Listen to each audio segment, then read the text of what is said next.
Добро пожаловать в поселок городского типа Новая Чара, Забайкальский край. Население 4200 человек примерно. Основан был при строительстве БАМа в 1979 году, а в 80-м тут уже была школа, детский сад и больница.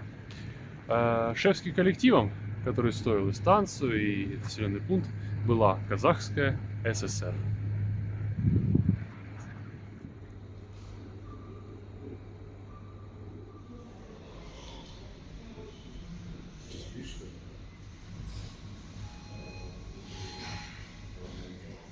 Да, конечно, заметно, что вокзал и сам населенный пункт строила Казахская ССР.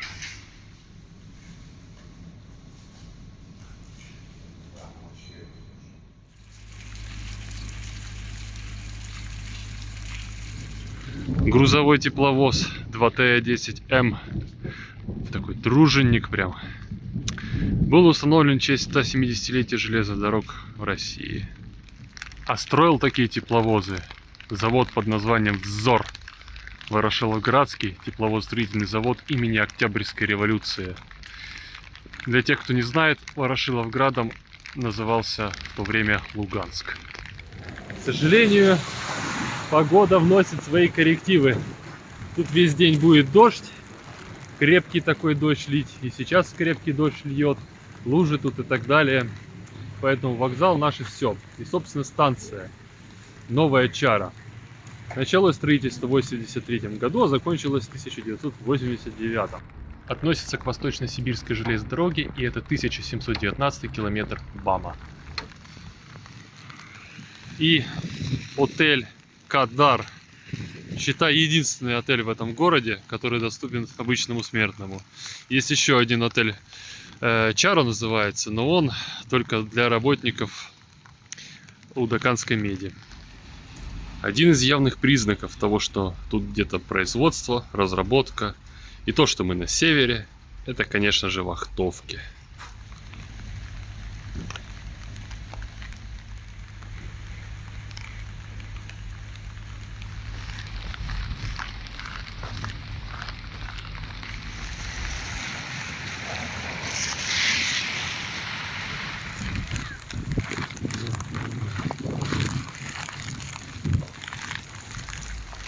Какие милые граффити тут во дворах. Да и в целом дома весьма интересные. Интересны в частности вот их балконы. Они имеют такую, крышу, наверное, можно сказать, треугольную. И даже вот вверху вот такие вот как будто крылышки. И в целом вверху, уже там где чердак, какие-никакие узоры.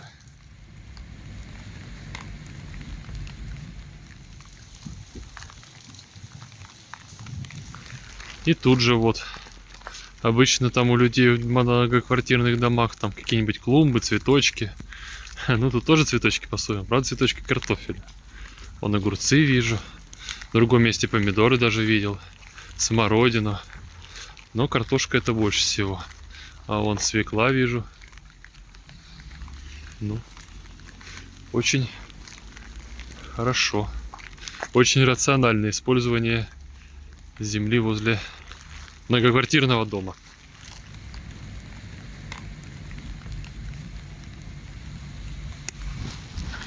А вот мы подходим ко второй гостинице этого города. Гостиница отель Чара.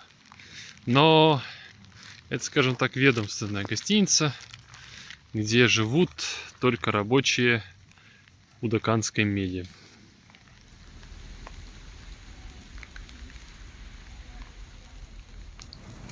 Предприятие Удаканская медь было создано в 2008 году специально для разработки удаканского месторождения. Частное предприятие, горнодобывающее.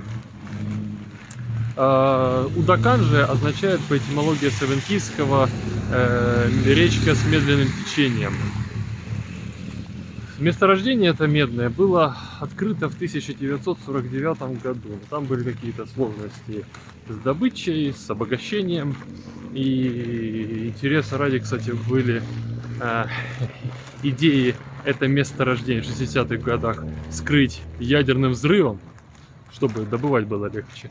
Но, наверное, благо для этого всего предприятия отказались. Удаканское же месторождение, оно крупнейшее в России, а в мире по объему залежи меди занимает 3-е место.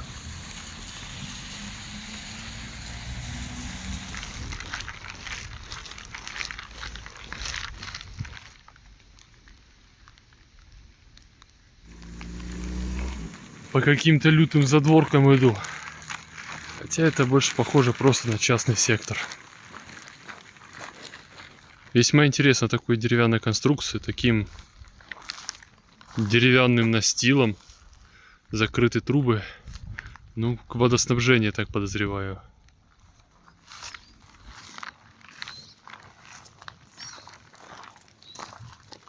Как будто в домике.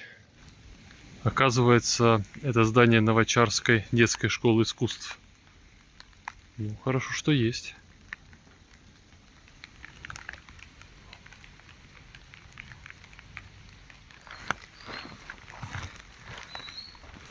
Площадка. Я скажу, даже не одна в городе такая площадка. Вот эта детская площадка и детская школа искусств находится непосредственно возле парка Парк Юность Бама.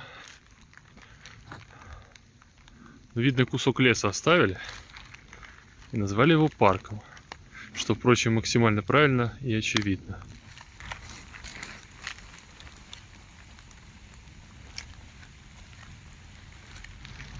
Любопытно. И здесь точно так же подобного рода защитные домики деревянные. Видимо, в Новой Чаре это распространенная практика.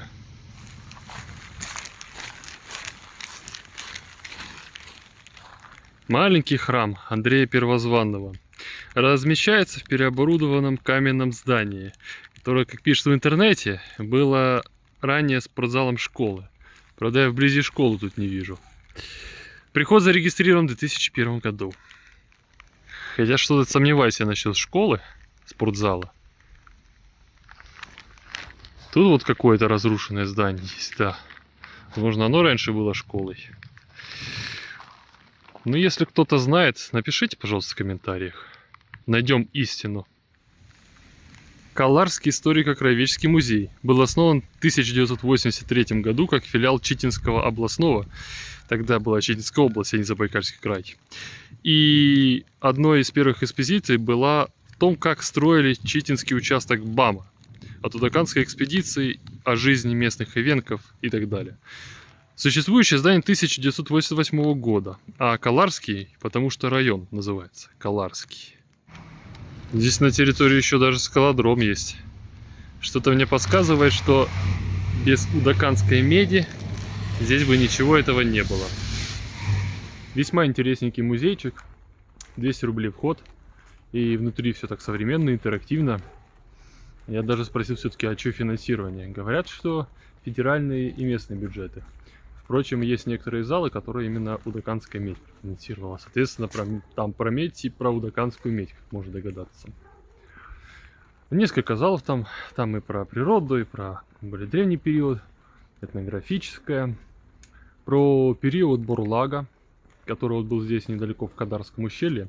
Кадар — это векиского, это как бы скала, утес, которые с 49 по 51 добывали тут уран. Но добыли его примерно 1200 тонн. После этого закрыли добычу, потому что месторождение оказалось не настолько богатое, как изначально предполагалось.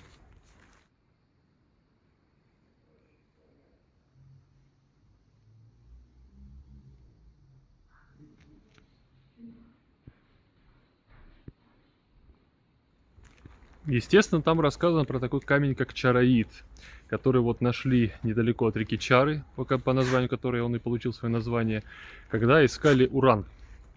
Находится это единственное в мире месторождение на границе Иркутской области и Республики Якутия-Саха. И поскольку это единственное в мире месторождение, то эти правительства этих регионов ввели квоту на добычу, точнее говоря, даже, да, добычу этого минерала. Он полудрагоценный для поделок и ювелирных изделий. Но из-за того, что вот ввели квоту, он, конечно, в цене возрос. Кстати, там может случиться такое, что вам попадется радиоактивный чароид. Нужно быть с этим осторожным. Вот. Здесь же в музейчике как раз тоже продаются всякие поделки из чароита. Броши, серьги, перстни, кулончики и так далее.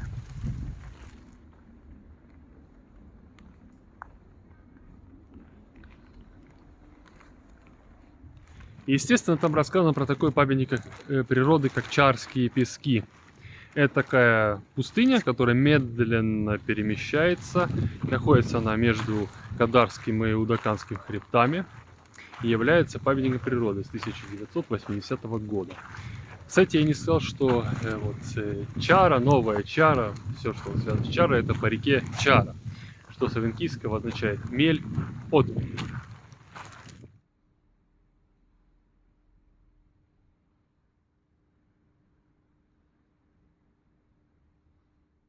Отличный музейчик, добавить нечего. Кроме того, что, естественно, это отдел про БАМ, про эту стройку, про участки, про шефские коллективы, про тоннели, про все вот это.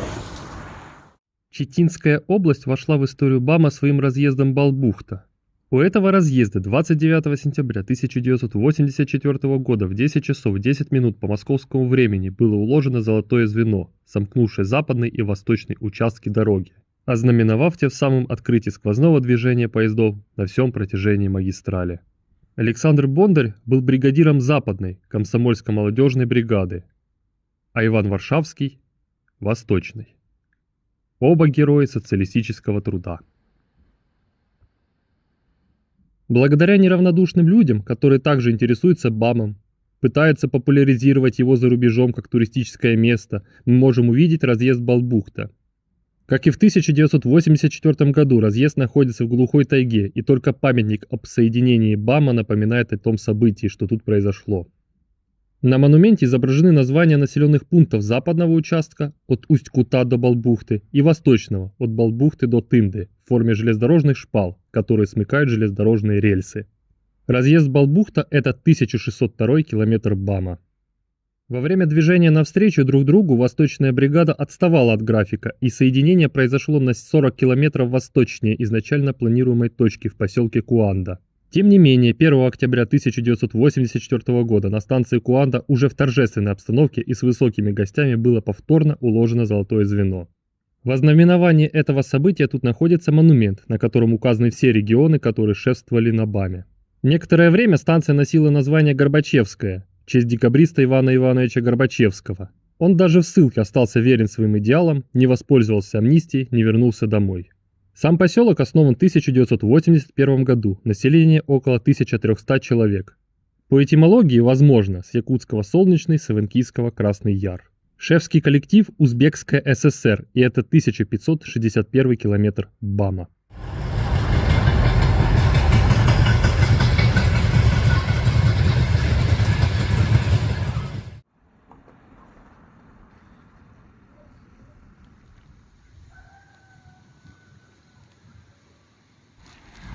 Это неожиданно. Я, конечно, много пепелищ видел, но вот это даже дымится. Оно как будто бы горело вот совсем недавно. Тут даже запах гари стоит до сих пор.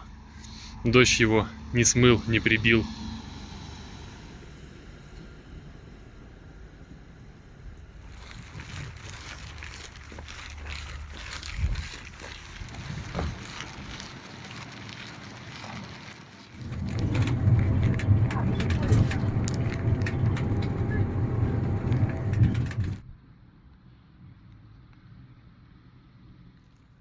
Добро пожаловать в село Чара. То было ПГТ, Новая Чара, а это село. Находится на некотором отдалении от Новой Чары, 18 километров до ЖД станции. И хоть и это отдаленный населенный пункт, но это был первый населенный пункт, первое поселение русских землепароходцев в пределах современного Забайкальского края. И хоть от железнодорожной станции Чара далеко, зато здесь есть свой собственный аэродромчик Чара.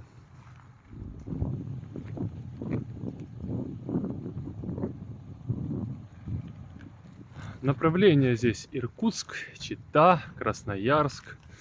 Но есть такое предположение, небезосновательное, что благодаря Удаканской меди движение, трафик у этого аэродрома должен быть стать побольше.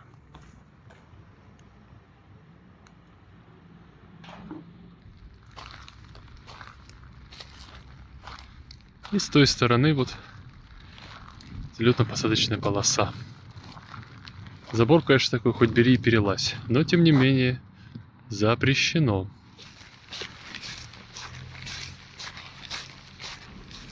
Памятник воинам-землякам, погибшим в Великой Отечественной войне. Установлен и открыт 9 мая 1985 года в центре села Чара. И вот рядом с районным домом культуры.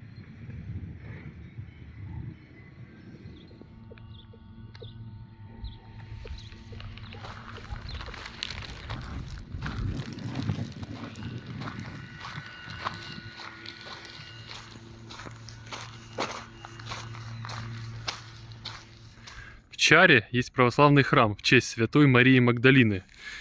Согласитесь, не очень частое явление для православных. Была последовательницей Иисуса Христа, христианская святая мироносица, которая, согласно евангельскому тексту, следовала за Христом, присутствовала при его распятии и была первым человеком, удостоившимся явления воскрешения Иисуса.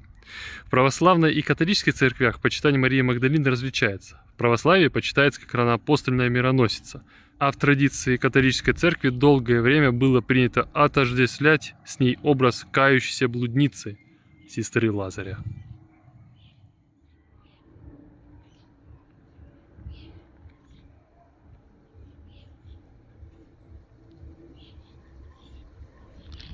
Прямо вот напротив храма. По-моему, весьма атмосферно.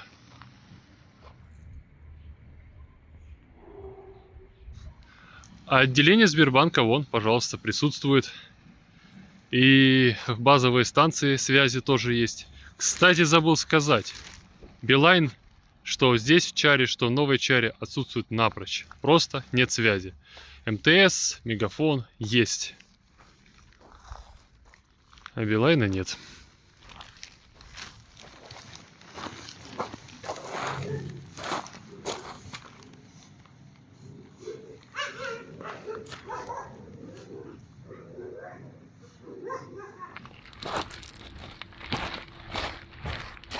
Здесь даже некое подобие старого причала, как будто бы.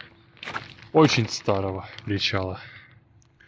Или, возможно, что более вероятно, было это сделано в свое время для укрепления берега. Ну и да, собственно, река Чара. И, как можно увидеть, действительно мель, отмель, песчаные острова, косы. В то же время я бы не сказал, что она такая уж мелкая река. Там достаточно глубоко.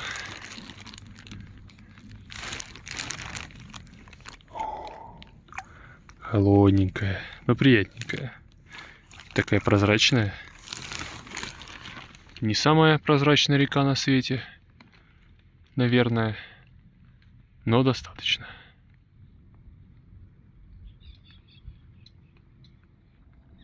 Сверху эти отмели, безусловно, лучше видно.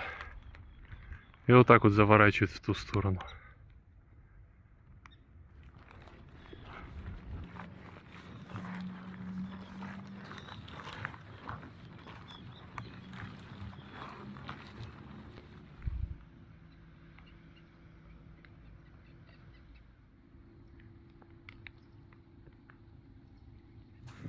А теперь, пожалуй, самое интересное.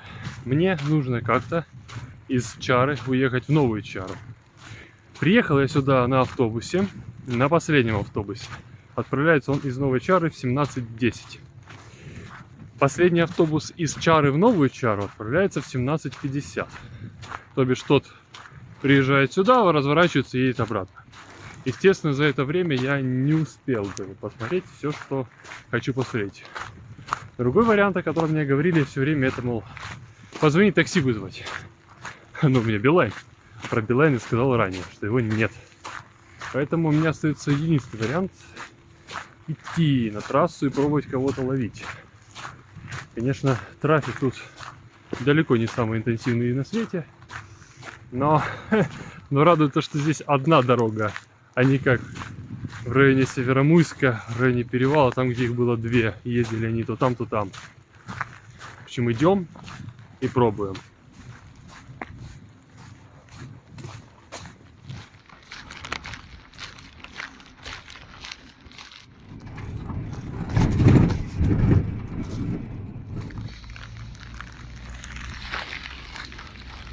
Прибыли, к счастью. Минут 5 простоял, и первая машина меня подобрала. И тут вот такой парк, уже в Новой Чаре.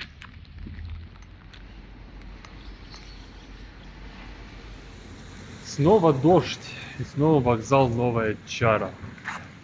Ореол, даже не так, оазис, где можно спастись от дождя в частности. Сам поселок Чара, конечно, село Чара маленькое и просто село на самом деле. А вот ПГТ Новая Чара это интересно. Интересно в том плане, что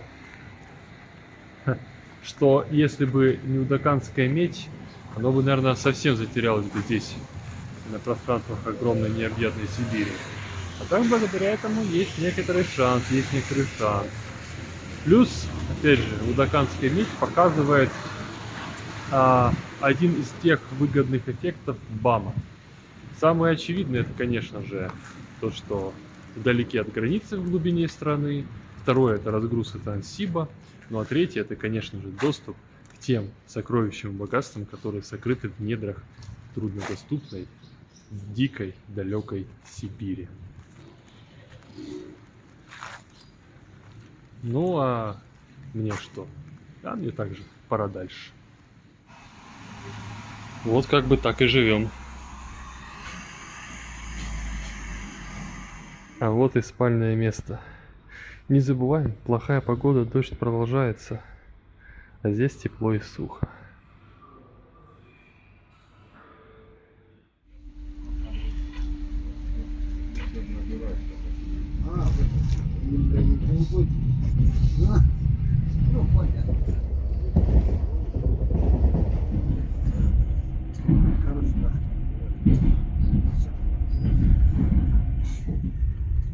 Поселок городского типа Хани, Республика Саха-Якутия. Население около 600 человек. Стоит на одноименной реке Хани. Хани по-эвенкийски Волчья яма или же Волчья песня. Поселок основан в 1979 году в связи со строительством БАМа. Шефский коллектив неизвестен. ПГТ находится на стыке Якутии и Амурской области Забайкальского края. Это единственный населенный пункт Якутии на Большом БАМе. Станция Хань относится к дальневосточной железной дороге, открыта в 1988 году и является местом стыковки с Восточно-Сибирской железной дорогой. И это 1863 километр БАМа.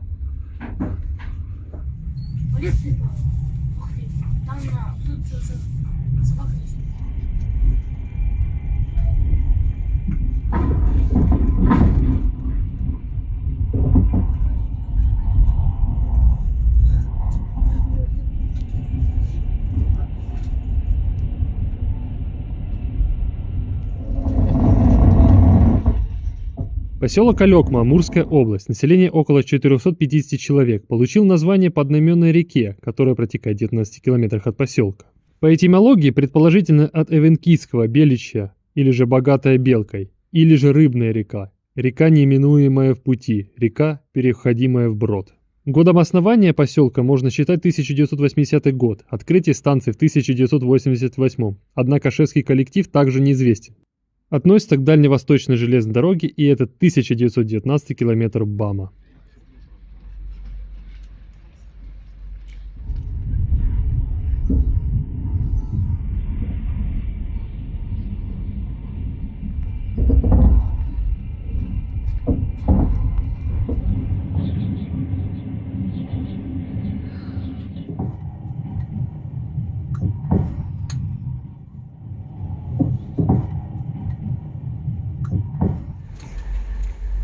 Поселок Юктали, Амурская область. Население около 1400 человек. Поселок основан в 1976 году при строительстве БАМа. Ранее, предположительно, в этих местах проходила экспедиция Ерофея Хабарова в 1649 году. В 1932 и 1934 годах по рекам Нюкжа и Алекма проходили Алекма-Тыдинская и Верхнечарская геологическая экспедиции Ивана Антоновича Ефремова, ставшего впоследствии известным ученым и писателем-фантастом. Изначально поселок назывался Усть-Нюкжа-2, потому что в нескольких километрах есть село Усть-Нюкжа. Есть версии эвенкийского происхождения – кочевать, налета дыма, сажа. Поселок стал называться Юктали в 1981 году. Название дано по одноименной реке Юктали, что проходит через город. Название с эвенкийского языка – источник, ручей, родник, полынья. Станция Юктали открыта в 1986 году. Относится к Дальневосточной железной дороге. Шефский коллектив, построивший населенный пункт, Челябинская область. И это 2013 километр БАМа.